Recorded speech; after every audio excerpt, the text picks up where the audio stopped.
Welcome back to another episode of Inside Richmond, the City's Pulse. I'm Lindsay Darnell, your host, and today I have Mayor Oler and Matthew Keller, Director of Public Operations and Engineering, joining us. Thank you, guys.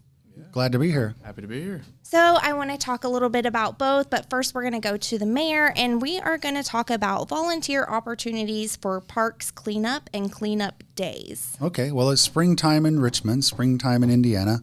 And one of the things that happens every spring, actually all year long, are the park cleanup and invasive removal days. So the first Saturday of every month from 10 a.m. to 2 p.m., your parks department will be better off if you come out and help do some cleanup work. So the parks department will provide water, gloves, tools, trash bags, grabbers, everything you need to bring. Of course, you want to wear long pants, closed-toed shoes, maybe bug spray, personal gloves if desired. I take my own gloves. But I bring this up because yes, it is springtime, and a couple of weeks ago we did the big cleanup out toward the landfill from Freeman Park all the way to the landfill on New Paris Pike. Had a great turnout of city employees and opportunity for public to come out and help. So that was a weekday, so Saturdays are probably better. So this Saturday, May the 3rd, is Middle Fork Cove. So if you enjoy Middle Fork Reservoir, if you enjoy anything in our parks, and you're able to come out and help do the Middle Fork Cove this Saturday. And then Saturday, June 7th, they're doing more of the Reservoir Cabin area. July 5th, Glen Miller Park. August 2nd, Thistlethwaite Falls, which is always a cool one to be along the river. September 6th, Springwood Pavilion. October 4th, Star Jeanette area. November 1st, of course, Veterans Park, right ahead of the Veterans Day and all the celebration for veterans. So it's 10 a.m. to 2 p.m. every Saturday. If you want to know more information, don't call the mayor's office. Call the Parks Department, Brandon Panetsky, or email him, bpanensky at richmondindiana.gov, or just show up at Middle Fork Reservoir, the Cove, May 3rd, 10 to 2. And if you can't get there right at 10, come at 11. Come when you can. Stay as long as you can. Some people will come and stay for the whole 4 hours. Some people stay for 2 hours. Bring some children. Bring some people out to help. You know, last week we had Earth Day, and we had over 200 sixth graders come out and help at Glen Miller Park for the day. They not only cleaned up trash and picked up a lot of sticks, which was very helpful to the park staff this time of year after the winter. They also planted 100 trees, so I challenged them. I got to speak with them for a while. I challenged them to come back. So these sixth graders, they're going to be around here for a long time. So come back and look at the tree you planted and see what happens to it, because trees are hugely important to us. So I thought that was a pretty cool idea. So for the next 20 years, hopefully they'll be coming back and watching the tree they planted grow. And I challenge them every time they go into the park. Now that they know, if you see a piece of trash, just go ahead and pick it up. It may not be your trash, it may be somebody else's trash, but the parks are only as good as everybody who takes care of them, and that's all of us. The park staff is limited. They have limited manpower, limited time, so everybody help. Every little bit of help helps. How's that?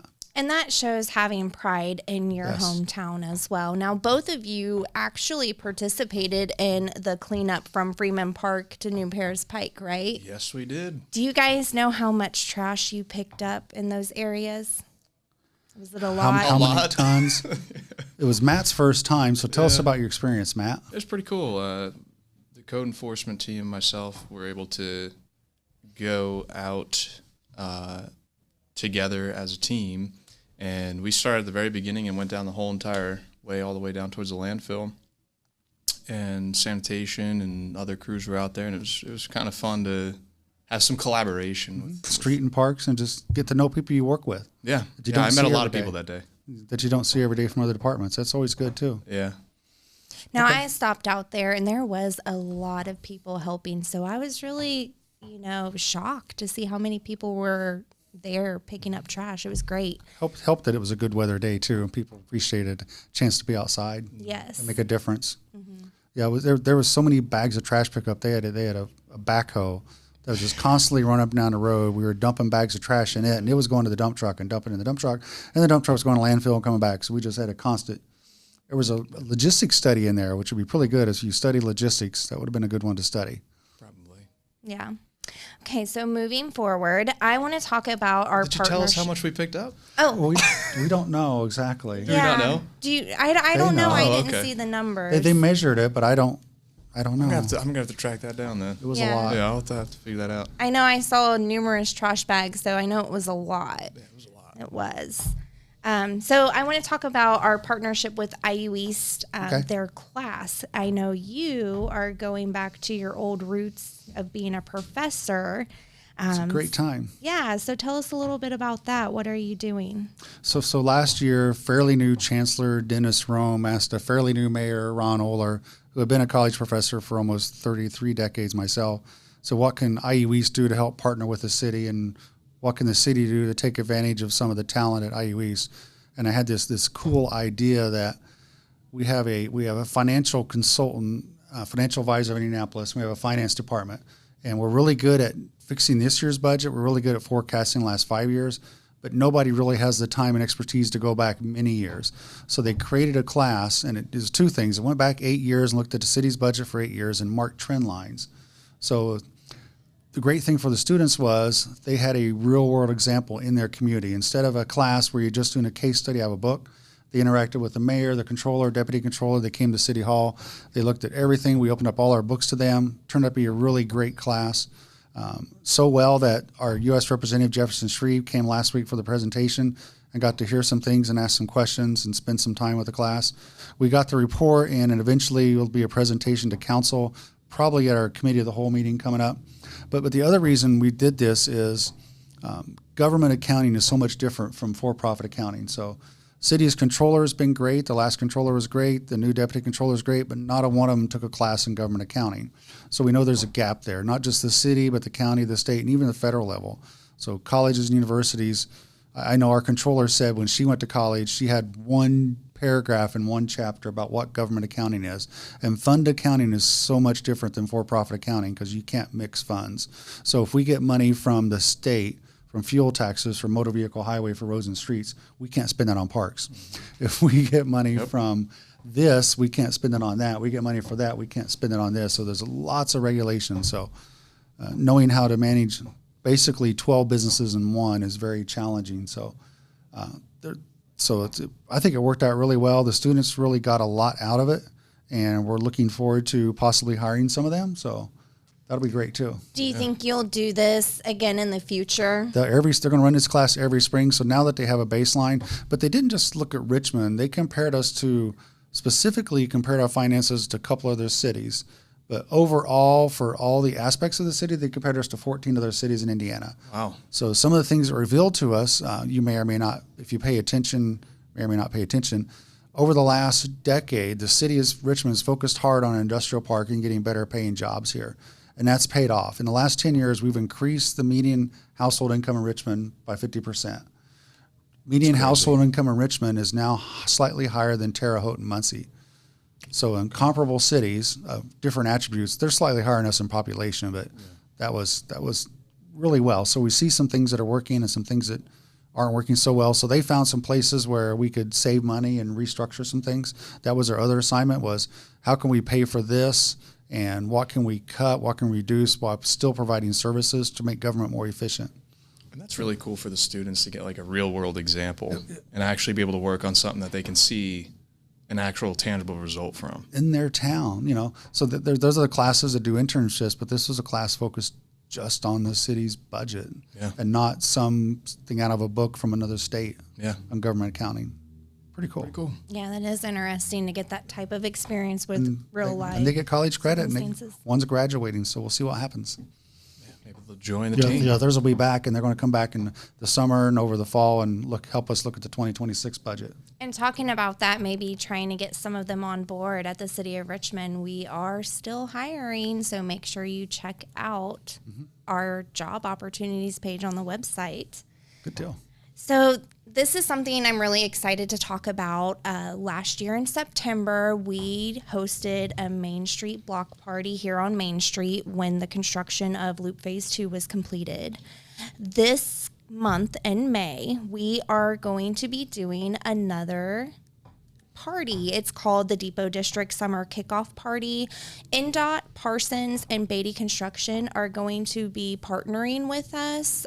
So with the completion of the US 27 bridge, Loop Phase 2 will be almost completed. We'll have just a couple more weeks left when we do have the party. So it is going to be on May 23rd. That's a Friday from 6 to 8 p.m. You guys will definitely need to come down there. It's going to have a lot of similar vibes as the Main Street Block Party. There'll be businesses set up outside. There'll be samples of food from the restaurants there that are participating. Some of the other businesses will have some swag item or maybe discount coupons. Registration is underneath the bridge. You'll come in. There's going to be 300 available. You'll come in and get a little card that will have each business on that card, and then you kind of walk around. They'll check mark it that you've been to that business. Okay, like a scavenger hunt?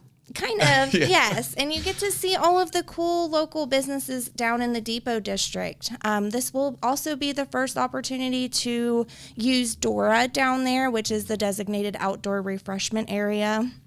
Okay. Another thing that's really neat is NDOT is going to have 100 kids' helmets. So the first 100 kids that come. Bicycle helmets? Bicycle helmets. Nice. The first 100 kids that show up will get a free bicycle helmet. And there should be some other little goodies that they're passing out as well. So definitely make sure you guys come out there. And if you'll remember, back in January or February, we had a bridge dedication ceremony planned, but we had that ice storm come in. So right. They just decided instead of postponing it 2 weeks, they're bringing it to the part of the block party. So, So the Depot District Summer Kickoff Party is embracing the Depot District. The loop will be done or almost done. Almost done. But the bridge is open, so it's also about the bridge through the overpass bridge that gave us all a little bit of headache for about 2 years. But we're so glad it's finished because everybody in this room, it'll be the way it is for the rest of our lifetime, I assume. I hope so. Well, that bridge lasted that long, so I assume we'll so. never have to go through this again there. Yeah, that was a long construction, so it was definitely great to have it opened. So I know were you here in September? I know you're newer to the city, so you didn't. In December. In December. So yeah, you didn't see the Main Street Block Party. The Depot District's going to have live music. We had a DJ on Main Street, but Depot District's going to have live music in a couple different spots. So yeah, it's really cool down there too. There's a lot going on. Well, that's a good. So I it's think going it's to have live gonna be music in fun. a couple different spots. So with the Dora, you'll be able to walk pick around. up a glass of wine, travel or around beer, each one. and travel around. Just follow the signs. Stay inside the district. Don't go outside the district. Don't be roaming around. And that Dora cup will have the name of the company on it, or the restaurant or bar that you got it from. Dora. I think it should have Dora. I'm not sure if it has each business on there or permitting. Each business has their signage on the front saying they're participating, though, right? So I was gonna make sure you dispose of that cup properly because you've left that restaurant. So plenty of trash cans down there. Dispose of it properly, please. Yeah. And there is a boundary area. So if you go to the city website and type in Dora in the search bar, you can go to the Dora website and see the permittees that are serving the alcohol and see the boundary map. The boundary signs are up now, though, aren't they? Didn't I see one in front of like Olery's? Like this is the end of that corner. Yep. Good deal. So we had to wait for a lot of the construction on Loop Phase 2 to be completed before we could install those boundary signs. Great. So yeah, it's going to be exciting. Everyone needs to come down there and check it out. Now, there was another thing that you actually got to participate in, the National Civics Bee 2025. Tell us about that, and what does the winner get to do? All right. So this is the second year for the U.S. National Chamber of Commerce, local Chamber of Commerce, to have a National Civics Bee, not a spelling bee. So 6th, 7th, and 8th graders write all these essays, and then there's a team that looks at the essays. And the top 20 of those essays got to come to an event at IUE's Vivian Auditorium last Friday. Myself, Commissioner Jeff Plaster, and County Councilwoman Kathy Williams. Kathy Williams. We were the three judges this year. I was a judge last year too. So the 20 finalists get to go through these quizzes and go back and watch it. It's kind of cool. So there's 20 questions on these quizzes about the U.S. Constitution, Articles of Federation, the Bill of Rights, all these kind of stuff. So like in the third paragraph of Amendment 2, the Article of Constitution says this, and we're like, I don't know, and I'm the mayor. And these kids knew. That's crazy. So they outscored me. So the reason I bring that up, because after that, the top 5 of those who win that, there's a break. And then those top 5, they have to present their essay to the 3 judges, the whole audience. So family members there, other students are there, teachers are there. So the top 5 present their essay that they wrote that got them in the top 20. And then they ask their questions. So we ask questions of them. And out of that, we rank the top 3. So the top 3 get to go to the state competition. And they get, I think it was like $175, $250, and $500 check. And they go to state competition. Last year, Richmond's winner not only won Richmond won the state and got to go to the national. She and her mother got to go to Washington, D.C. That's cool. And compete there. This year's winner, as an added enticement to get more people to sign up, and a lot more did, is the winner gets to be mayor for a day. And so this young lady from Hibbard, an 8th grader from Hibbard, this coming Monday, May the 5th, you may be watching this later, so that may be moot.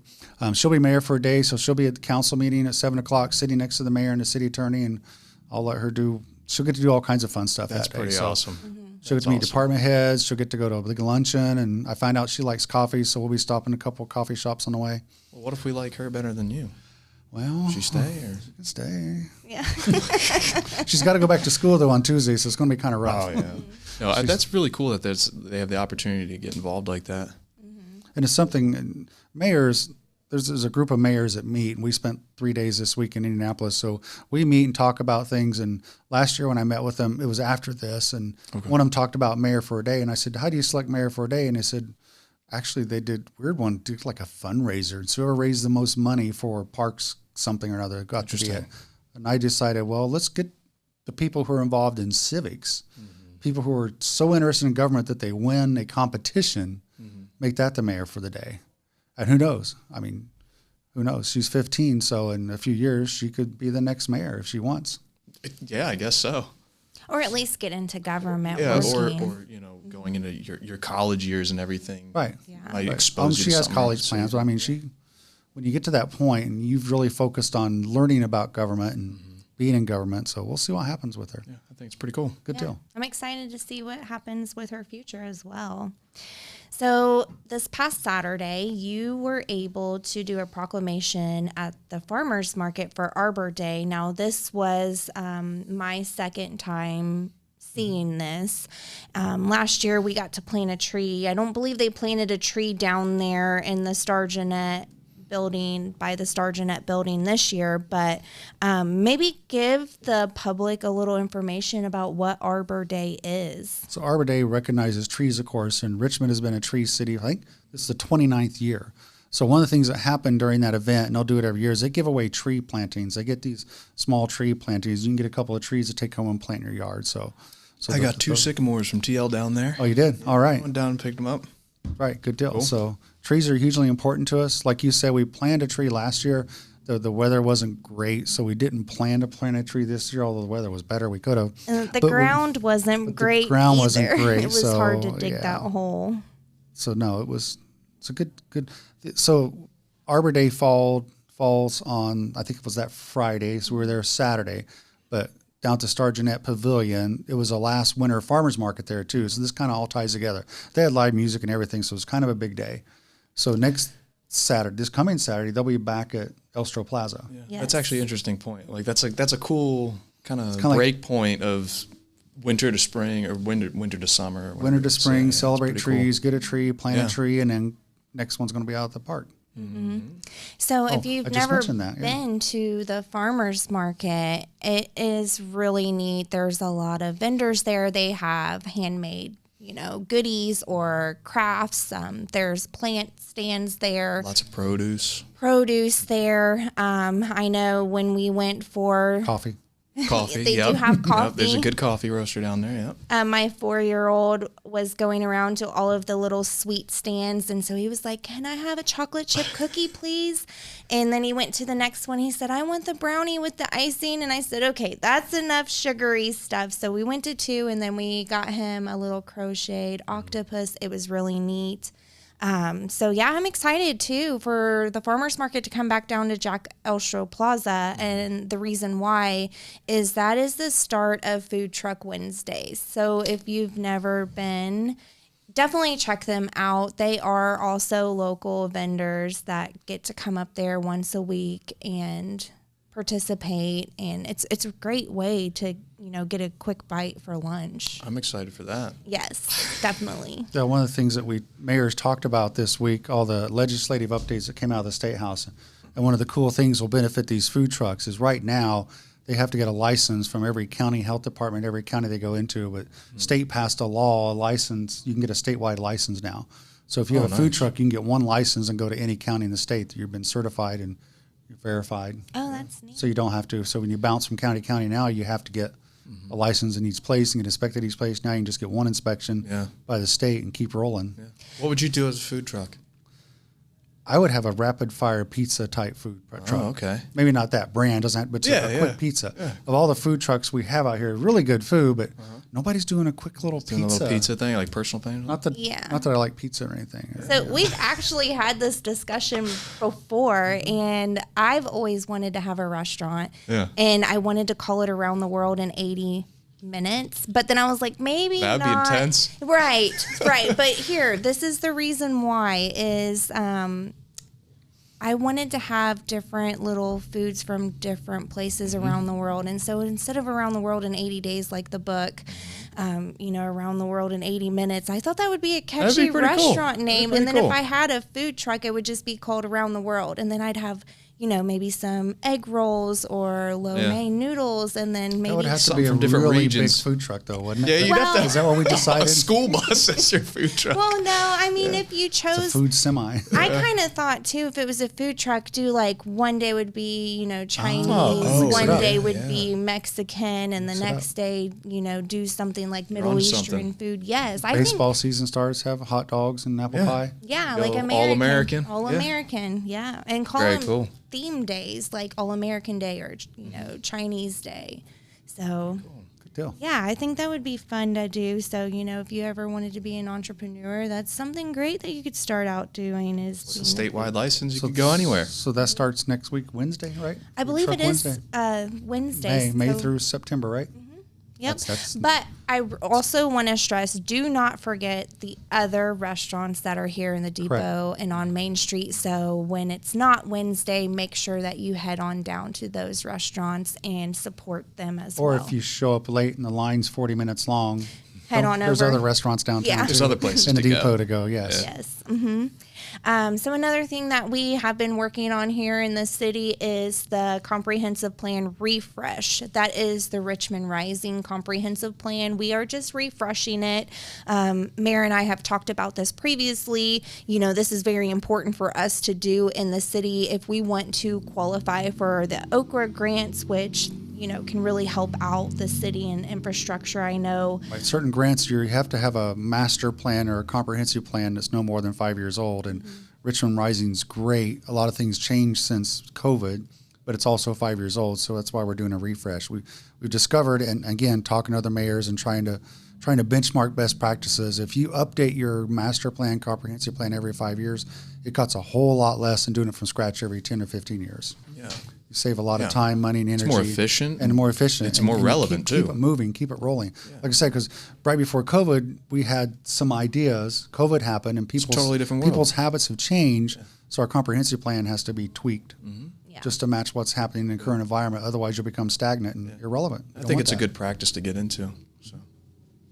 Yeah, so definitely be on the lookout for some surveys for the comprehensive plan. I know that for the branding, we had almost 900 people participate in the survey, which I know our population is just over 35,000, but to get almost 900 people to complete the survey for the branding is actually a shocker, because you're lucky to get maybe 200 or 300 responses on surveys. It's really good engagement. It really is. So we'll actually have some surveys for the comprehensive plan refresh, kind of, this is the community. What do you want? Right. And we're going to have some workshops that the public can come in. Now, we don't have those dates locked down, but as soon as we do, I will be putting that out there on social media. We'll talk a little bit more on the podcast of when those dates are, so the public can show up and tell us what do they want for our town. Yeah, it's their city too. And even branding, there's another survey coming, right? There is. We have another phase coming. Another phase on the branding survey. We are waiting for that. That is the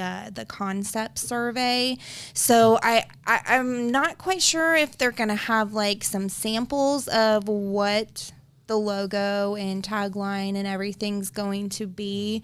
I'm kind of hoping they do so we can get your guys' input and see, Definitely. what do you want for Richmond's branding? Yeah. Right. This is everybody's city, Richmond's city. Another thing that we are super excited about in the city of Richmond is Chick-fil-A. Yeah, if you listen to or watch the mayor's State of the City address a couple months ago, one of the highlights that got a whole round of applause in that packed council chambers was finally seeing the picture of what our Chick-fil-A will look like. So back in February, the demolition permit of the old Steak and Shake was awarded. And then in March, the building permit for the new Chick-fil-A was awarded. So soon you'll see some activity. And it took a year because there was some real estate that had to be transacted. And that was the biggest delay, was getting some extra land purchased to make a double drive-through and get all that design work done. So it's going to be, in my mind, it's going to be like a McDonald's. There's going to be a day when the old building's down and they're moving dirt for a week or two, and then a crew's going to show up, and the next time you drive by, it's done. It's done. Yeah. It's going to be just like that. They're going to bring in a crew, and It's going to be quick. It should go really quick, and we're super excited about that.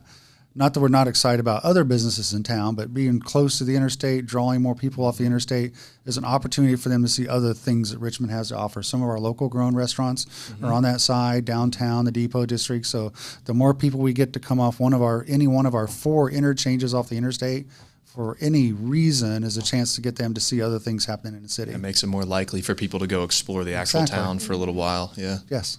Yeah, especially if they just want to take a break from driving on the interstate. I Yep. know my eyes get tired when I'm driving for hours and hours on the interstate. It's fun to just explore a new area, right? It Get is. tired, pull over, check out Richmond. Stop and get some fudge, some nuts, some super premium ice cream. all And kinds Glen of stuff. Miller Park's not that far, so they can go and take a stroll. We have a natural spring there. I don't know if you visited it. Yeah, it's pretty cool. When I was growing up, my grandma would go there every week and fill up jugs of spring water and take them home for us. It's awesome. Good deal. Okay, so Matthew, I want to talk to you a little bit about your position and what's going on. I know, you guys have been really focusing hard on code enforcement. Yes. So maybe let the public know, what is code enforcement? What have you guys been working on? Yeah, so I mean, code enforcement, we have kind of like 2 teams within that. You've got your inspectors, and then you've got a maintenance crew. And the inspector's job is to go out and ensure that our city and the people within it are following our code and ordinances and rules and regulations. The crew is more focused on physically cleaning up spaces and making sure that things are looking good, going down alleyways. They're participating in mowing and all sorts of things like that. And some fun numbers for that is our maintenance crew in just Q1, so January, February, March, they sealed and secured 15 properties. Wow. They removed 27.14 tons of trash and debris from our city. So that's alleyways, yards, Alleys, whatever, yards, wherever. streets. Okay. So 27 tons. That's an This is 3 insane guys. number. They're doing some hard work out there. It's amazing. Yeah. And let's just say that 1 ton is 2,000 pounds. Yeah. That's insane, 27 tons. Yeah, it's pretty nuts. So they're really doing a great job out there. They also removed over 150 shopping carts. Wow. The ones that are in good shape, they go and return to the local businesses that they were taken from originally. So they do a good job there. And 315 tires have been removed from areas in the city. And the problem with tires off the rims sitting in a yard or an alley or in a back street, that's breeding ground for mosquitoes. Yes. Oh, yeah. So a little bit of water in there, Yep. stagnant water. Next thing you know, you have a mosquito problem. And then we have our nice brown bats that'll come and eat the mosquitoes, and possums that'll try to eat them too. So it's all, So thank code enforcement for getting rid of your mosquitoes. Yeah. yes. Now, and there is a correct way to dispose of tires, but I know Take them to the landfill. There's a small fee because we pay a fee to get them recycled. But at the landfill, they had a time where you could bring them in for free, but there was a limit. I believe it was just 8 tires that you could happens bring in. at least once a year. There's a free tire drop-off. So that should happen again, yes. So let's say that there is some issues with properties and somebody needs to report it for safety reasons. How would they go about doing that? Yeah, so if, you're seeing something out there that, needs to be cleaned up or reported for our inspectors to go check out, you're going to want to either contact our Department of Code Enforcement. So you can call 765-983-7490, or you can go onto the website, is the ideal way of doing this. And you go to our page, and I think we'll have it up on screen here. And the request for action is a way to put in where that problem is, what's going on there, and submit it to us so we can actually go take care of it. And they can do this anonymously, correct? Yeah. So that's a nice option. And I'll just add, if you drive around right now, you'll see a lot of yards that need mowing. We've had so much rain off and on. Oh, yeah. People have struggled to mow their yards. So we're not, if it's really bad, we're going to tackle those. But if it's just you have a nice house in a nice neighborhood, you haven't mowed your yard yet, we're being patient. Yeah. We give you a warning, right? So your grass is getting out of control. We're going to, hey, you need to get this cut up, and you have those 10 days. And the month of May is here, so if you haven't mowed your yard yet, this weekend's a good time to mow it before we get out and really start enforcing it. We've been trying to be patient and lenient because I know, if you're working 5 days a week, a lot of hours, and it's tough. Every time you have a chance to mow, it rains, and next thing you know, it's 6 inches tall. We're patient in the springtime, but soon we'll start really cracking down. Yeah, exactly. Yeah. So.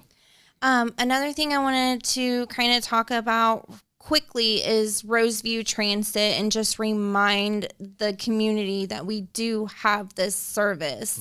Can you just give a brief update of what is Roseview Transit and what's going on with it? Yeah, Roseview Transit is the city's bus and transit network, basically. It runs north to south, east to west. And the main hub for that would be in the center of town here at the garage, is where those buses are coming to pick you up, and there's stops along every way. And we're looking to overhaul our transit system with our master plan coming up later this year. So keep an eye out. Yes, stay tuned. Another refresh. Another refresh. Yes. Yeah. But it's something that I think we should do. Roseview, it was named after the Rose City. We're no longer the Rose City. So it is time for a refresh on our transit system, and there'll be a lot of changes. Well, the brand will change, but you're going to look at routes. You're going to look at everything. Exactly. Like you said, staying relevant, every couple of years is really important. I think looking at our routes, servicing everybody and doing what we need to do. And, we're coming up with some good options. So that'll be later this year. Yes. So another thing you're working on too is the airport terminal. There is an airport master plan. Can you tell us a little bit about that? Yeah. So, we're replacing the airport terminal, right? So there's, the airport is a great amenity to the city. It makes us unique. There's an option for these. You're bringing in industry, right? Mm-hmm. Yes. So then you have these executives that are making decisions on whether they want to be here. They're flying into that airport. I think that's really unique and really cool, because you can get to Richmond on a plane instead of having to drive an hour away going into Indianapolis or Dayton. Mm-hmm. So that's great that we have this in general. But right now we have submitted the grant application for the design for the new terminal.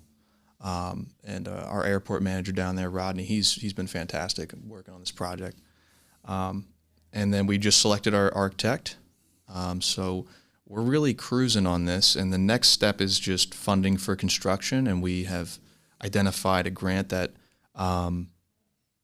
if all goes well, it would pay for 95% of the project. Wow. So, we really have a great opportunity to get this done and get it done in a pretty timely manner, and we would have a beautiful new airport that people can, fly into and check out.